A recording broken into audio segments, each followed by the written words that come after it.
What's up? Welcome back to my channel. I know I said in a earlier video, how difficult can it be to upload at least once a month? Apparently, for me, super difficult. Well, I've been away a lot, and when I say away, I mean I've been working a lot.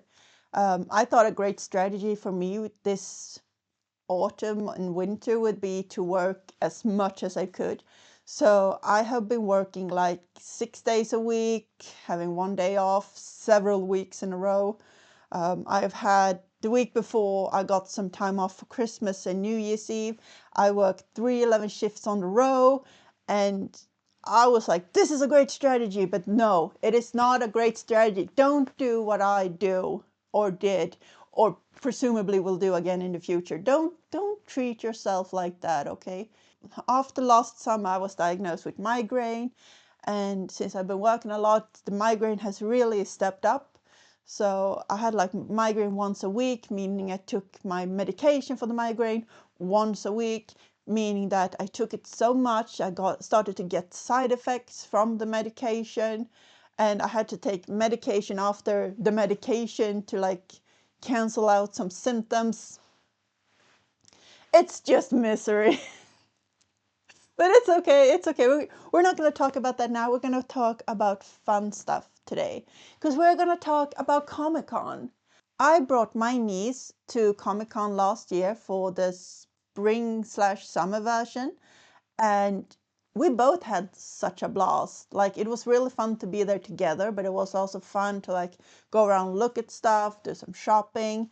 So when I ordered tickets for the autumn version with my niece, I was like, I'm gonna make a YouTube video about going to Comic-Con. So I started to like study other people's YouTube videos about Comic-Con, especially This Is Geeky, because I was obsessed with This Is Geeky's videos because they were so good, and I was like, he's so great socially. Everyone seemed to like him. He's always happy, and he can talk to strangers, and he can interview people, and he has like some sort of way to like match people's energy. And I was like, I can do that.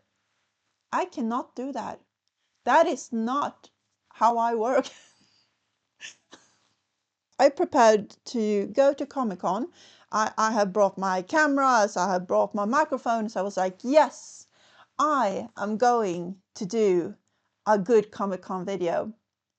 I did not. So I had the responsibility for one child there.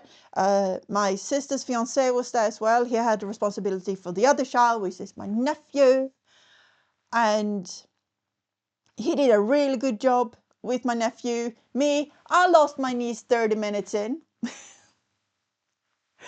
I mean, she met a lot of friends there and wanted to hang out with them. And I think that is amazing and that is awesome. As long as she had the best time, that means the most to me. But what then happens to me that is so socially awkward?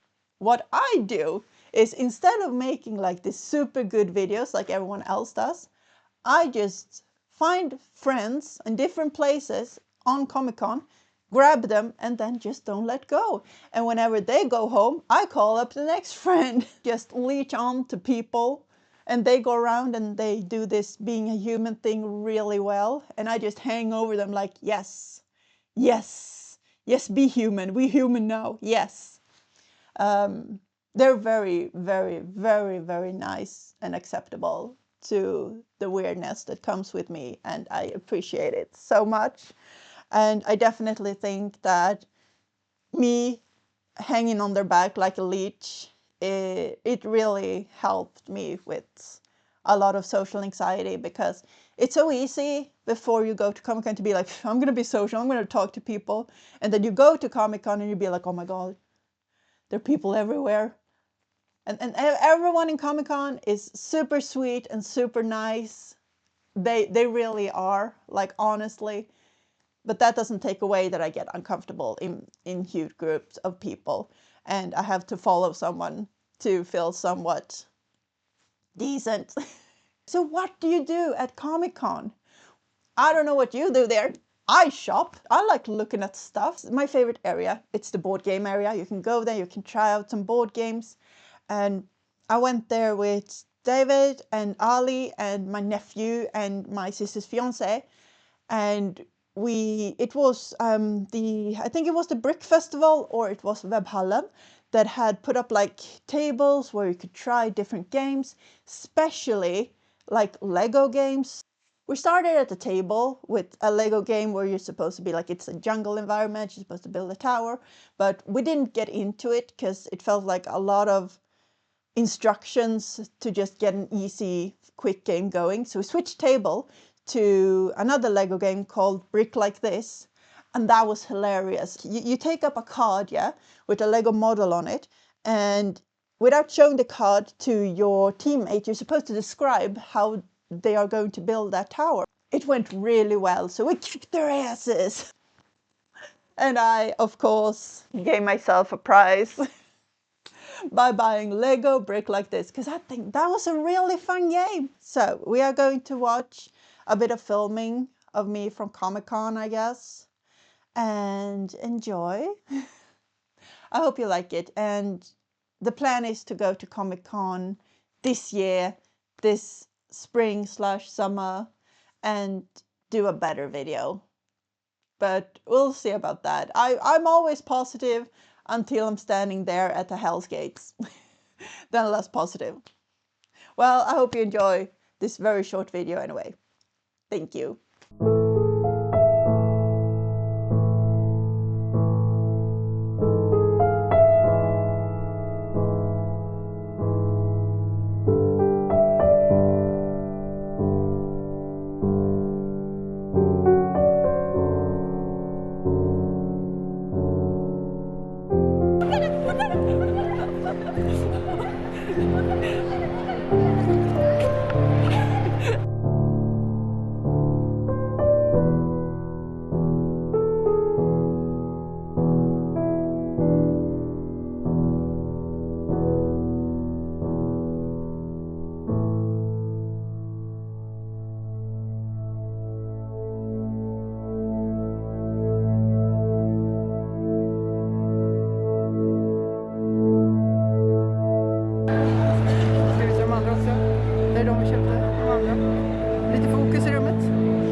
So I did some shopping at Comic-Con because it's so nice when like you see vendors coming together. It's fun to buy on the internet, but I always think it's nicer to like go and like feel the stuff you're going to buy. You'll be able to like look through the stuff you're going to buy. So when you go to Comic-Con and you see all the vendors, it's so much easier to shop because you know immediately like, hey, I want this. I really need this in my life. But it's also very easy to like purchase things that you might not need. But I think I did very well. I might have bought one thing that was, I don't know, maybe a little bit unnecessary. But most of all, I think I did really well. One of the main things I was looking forward to at Comic-Con was to go to the counter of Fria Ligan and like buy stuff and have them signed by Simon Stålenhag.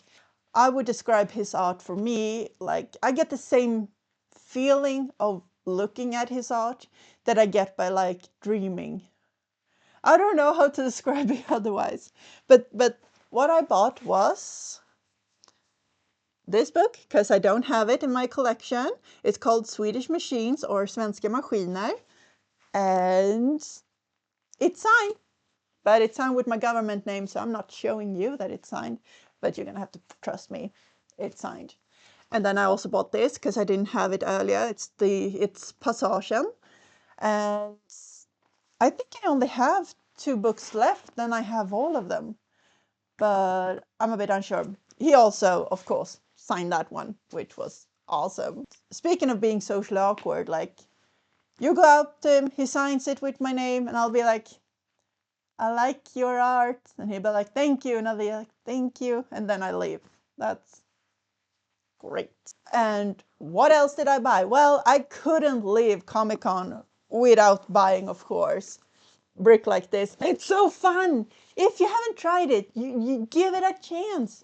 It was really fun, and it's a quick game.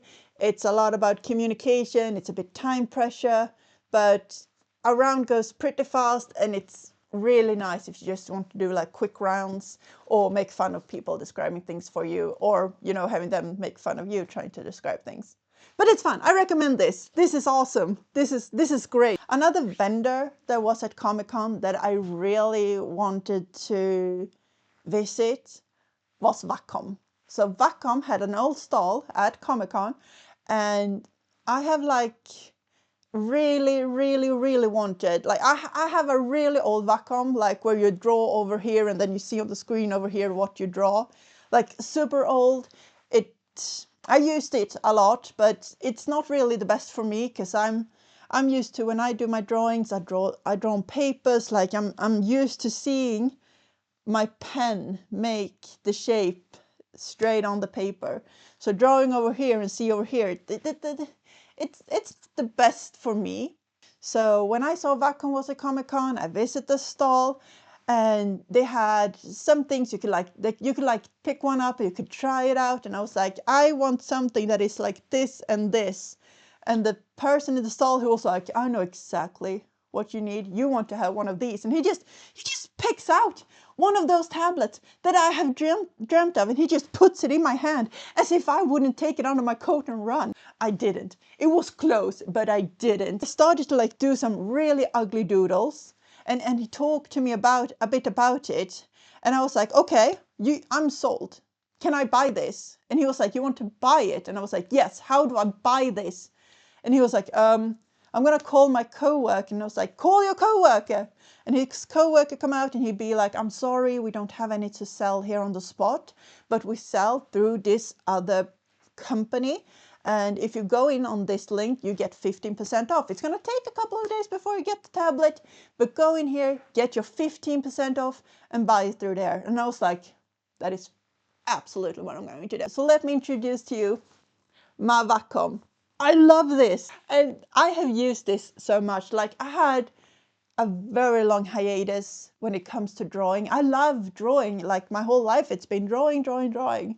Like doing school and classes, drawing. Why aren't you doing math? Because I'm drawing. And then I had the hugest hiatus, and I was like, nothing is going to ever make me draw again. It feels like I just lost all the fun out of drawing. And then this month showed up. It's not complicated. You have a regular pencil, you have a pen, and you have a, what's it called? Paintbrush. Oh gosh. And that's about it. But you can do so much on it. Wait, let me show you something I have made. For example, I have been obsessed with Hazbin Hotel Season 2. When I have felt the most under the weather, I can't explain to you how much I have indulged myself in Hazbin Hotel 2. And one of my favorite characters is, of course, Love Velvet. She is literally the best. Like, okay, so imagine this.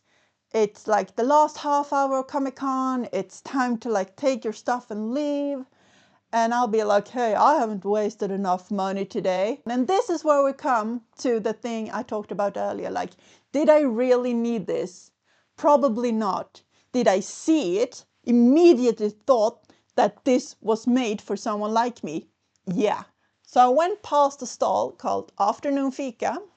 And they have like super cute stuffed animals, stickers, blankets, with like dinosaurs and sharks. Huge shark fan over here. And they had this little bugger. Oh my god. Oh my god. And he's so soft. What? What? What does, like, he has no business being this soft. Like, what? When I hug Bobby the Blueberry Shark, it feels like all my problems just disappear. Like, he has no business in soothing me this much as he does. So I was like, maybe I don't need him, but I crave him. And now, since I don't know when enough is enough, I feel like, hey, when I go Comic-Con next time, I'm gonna get Bobby a friend. Well, that was my Comic-Con video. So if you liked it, thank you. That's great. If you didn't, well, I would probably agree some with you, because I feel like I could have done this way better, because I'm always critical of myself. Perfection is impossible to reach, but getting something done is easier. At least we got done with something. At least we did something. You know what? It's the first month of this year. Maybe this year will be a better year for me. Who knows? And all I hope is that I'll still be here, you'll still be here, and that 2026 will be awesome. Well, thank you for watching as always, and I'll see you next time, whenever that is. Thanks for watching. Bye! Thank you for adopting me. Aww. Bibbidi bobbidi, your life is now my property.